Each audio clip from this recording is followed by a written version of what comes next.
Hey everyone, welcome back. We always talk about how fascinating immigrant communities are, and in this deep dive, we're going even deeper into a side we rarely get to explore.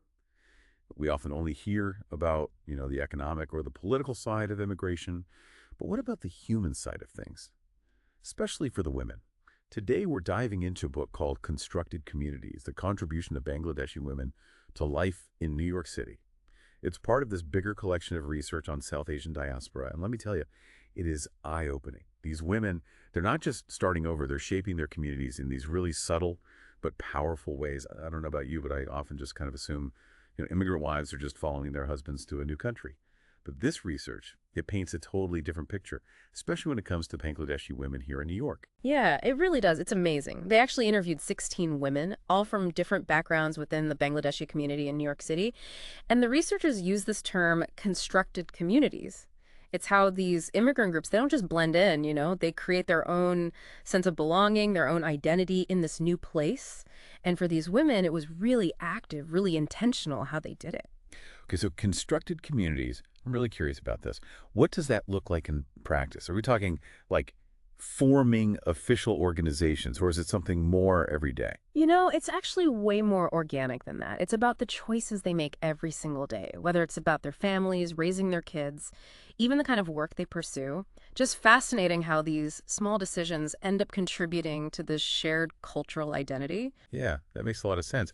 But, thinking about it, just navigating a new city, new culture, it's going to be so overwhelming.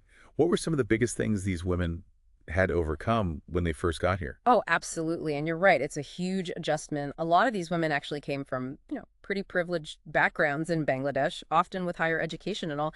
Yet they ended up having to take these low-paying jobs that were honestly way below their skill level, just out of necessity. There was one woman, she had a master's degree in economics, and she talked about how disheartening it was. Employers just saw her typing skills. That's all they wanted. Wow, that's a huge contrast from what she was used to. Yeah. I can't imagine how discouraging that must have been. Yeah. Oh, for sure. And for many of them, it wasn't just the work. Imagine going from having household help to suddenly having to do everything yourself. One woman, she went from that to juggling childcare, cooking, cleaning, even just figuring out grocery stores, the school system here. It's a lot, Hmm. all while trying to find their place in a whole new country. It's wild to think about adapting like that. And then you add kids to the mix, right? Mhm. Raising children in a whole new culture, that's going to be a whole other level of tough choices and challenges. Did the researchers find that this kind of internal conflict came up a lot, like trying to navigate their own values, but then also the realities of American life for their kids? Oh, yeah, for sure. That was a big thing that came up again and again.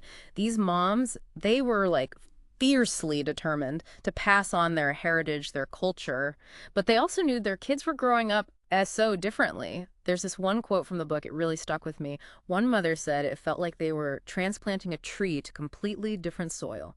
Wow, that's powerful. Yeah. So how did they try to bridge that gap, practically speaking? Was it just kind of like, okay, kids, you're growing up American?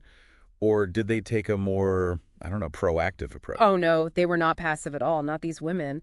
They took initiative. They found these creative ways to kind of bring both cultures together for their kids. Okay, I got to know, what did that look like? Give me some examples. Well, get this. They started their own weekend school. What? Yeah, isn't that amazing? That's incredible. This shows how resourceful they were. Wow, a whole school. Yeah. So what was the focus? Mostly language, I'm guessing. Language was huge, definitely. But they wanted to go way deeper than that. Really give their kids a feel for, like, the richness of Bengali culture as a whole. They had traditional music and dance, storytelling, history, all kinds of stuff. Things their kids wouldn't get in a regular American school. It's amazing. They created this whole space for their kids to connect with their heritage.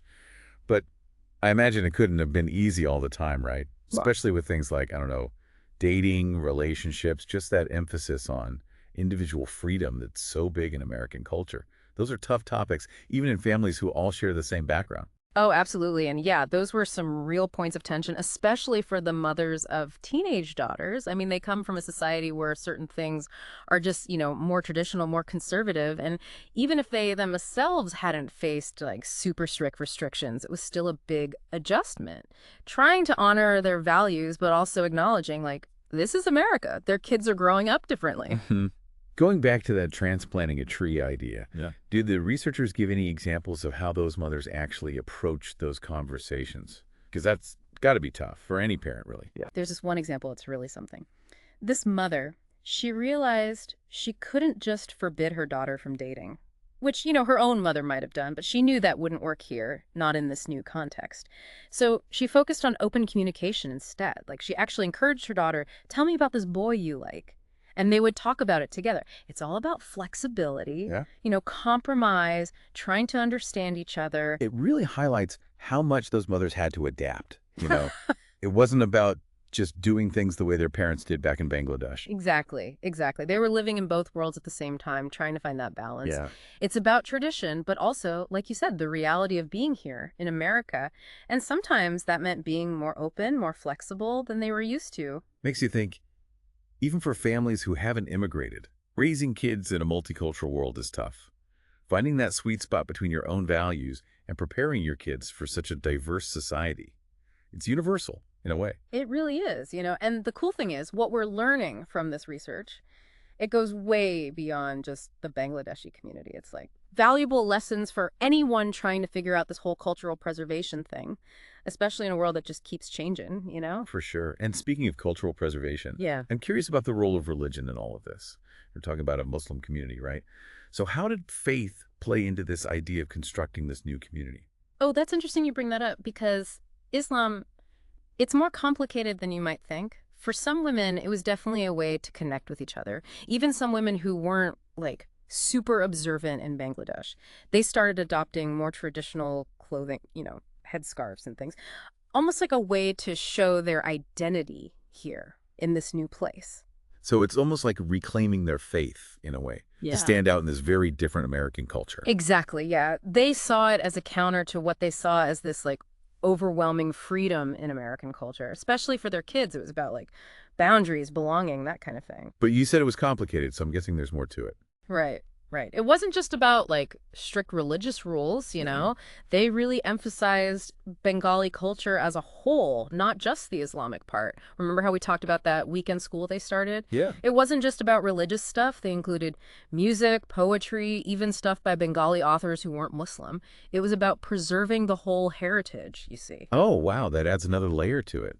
So it became less about, imposing religion and more about finding that shared identity, that strength as a community. I wonder, though, were there different opinions within the community about all this, about how to preserve their culture? I mean, even within a group, people have different ideas, right? You're totally right. And the researchers, they did find that. There were different viewpoints, especially among some of the men, about how important Islam should be, how strictly they should practice it, all of that. It seemed like maybe there was a bit of a generational thing, too, like those who came straight from Bangladesh versus their kids who grew up here in New York. It's that classic immigrant story, isn't it? That back and forth between holding on to your roots and embracing your new home. Did the researchers talk about how those generational differences played out when it came to their feelings about Bangladesh itself? They did, actually. For a lot of the women they interviewed, Bangladesh was still a big part of their lives. They had family there, they visited, their kids might even spent time there. But for their kids, the ones born and raised here, Bangladesh was different. Really? How so? For a lot of them, it was more of an idea, they heard stories, saw pictures, maybe even visited, but it wasn't home. One woman even said for her kids, Bangladesh was more like vacation land, a place to see family, experience something different, but not somewhere they'd live. It's fascinating how communities change over time.